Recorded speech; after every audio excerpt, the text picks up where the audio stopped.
ಶುಭೋದಯ, ನಮಸ್ಕಾರ, welcome to Yoyo Kannada. ಬನ್ನೀಗ ನೋಡೋಣ ಈ ದಿನದ ಗೋಲ್ಡ್ ರೇಟ್.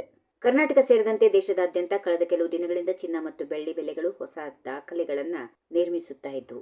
ಪರಿಸ್ಥಿತಿ ಇಷ್ಟು ಗಂಭೀರ ಆಗುತ್ತೆ ಎಂದರೆ ಜನರು 1 ಗ್ರಾಂ ಚಿನ್ನ ಖರೀದಿಸಲು ಕೂಡ ಹಿಂಜರಿಯುವಂತಾಗಿತ್ತು. ಆದರೆ ನಿರಂತರ ಏರಿಕೆಯ ನಂತರ ಇಂದು ಚಿನ್ನ ಮತ್ತು ಬೆಳ್ಳಿ ಬೆಲೆ ಸ್ವಲ್ಪ ಇಳಿಕೆ ಕಂಡು ಬಂದಿದೆ. ಗ್ರಾಹಕರಿಗೆ ಸ್ವಲ್ಪ ನಿರಾಳತೆಯನ್ನ ತಂದಿದೆ.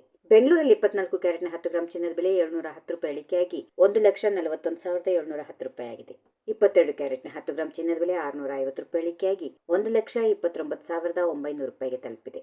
ಇನ್ನು ಬೆಳ್ಳಿ ಬೆಲೆಯಲ್ಲಿ ಪ್ರತಿ ಕೆಜಿಗೆ 4,000 ರೂಪಾಯಿ ಇಳಿಕೆಯಾಗಿ 2,58,000 ರೂಪಾಯಿದಂತೆ ಮಾರಾಟವಾಗ್ತಾ ಇದೆ. ಈ ಬೆಲೆಗಳು ಮಾರುಕಟ್ಟೆಯಲ್ಲಿನ ಲಭ್ಯ ಇರುವ ಸ್ವಚ್ಛ ಚಿನ್ನ ಮತ್ತು ಬೆಳ್ಳಿಯ ಬುಲಿಯನ್ ಬೆಲೆಗಳಾಗಿವೆ. ಆಭರಣಗಳನ್ನು ಖರೀದಿಸುವಾಗ ಮೇಕಿಂಗ್ ಚಾರ್ಜ್, ಜಿಎಸ್ಟಿ, ತೆರಿಗೆ, ಇತರ ಹೆಚ್ಚುವರಿ ಶುಲ್ಕಗಳು ಸೇರಿ ಬೆಲೆ ಇನ್ನಷ್ಟು ಹೆಚ್ಚಾಗುತ್ತದೆ. ರಾಜ್ಯದಿಂದ ರಾಜ್ಯಕ್ಕೆ ತೆರಿಗೆ ದರಗಳು ವ್ಯತ್ಯಾಸವಾಗುವುದರಿಂದ ಸಣ್ಣ ಬದಲಾವಣೆಗಳು ಕಂಡು ಬರ್ತಾ ಇವೆ. ಜಾಗತಿಕ ಮಾರುಕಟ್ಟೆಯಲ್ಲಿ ಚಿನ್ನ ಮತ್ತು ಬೆಳ್ಳಿ ರೆಕಾರ್ಡ್ ಮಟ್ಟಕ್ಕೆ ಏರಿದ ನಂತರ ಹೂಡಿಕೆದಾರರು ಲಾಭ ಕಾಯ್ದುಕೊಳ್ಳಲು ಮಾರಾಟ ಮಾಡುತ್ತಿದ್ದಾರೆ. ಅಮೆರಿಕದ ಡಾಲರ್ ಬಲವರ್ಧನೆ, ಆರ್ಥಿಕ ಸ್ಥಿರತೆಯ ಸಂಕೇತಗಳು ಮತ್ತು ಭೌಗೋಳಿಕ ಉದ್ವಿಗ್ನತೆಗಳ ಸ್ವಲ್ಪ ಕಡಿಮೆಯಾದುದು ಮುಖ್ಯ ಕಾರಣಗಳು. ಆದರೆ ದೀರ್ಘಕಾಲಿಕವಾಗಿ ನೋಡಿದರೆ ಚಿನ್ನ ಇನ್ನೂ ಸುರಕ್ಷಿತ ಹೂಡಿಕೆಯಾಗಿ ಉಳಿದಿದೆ.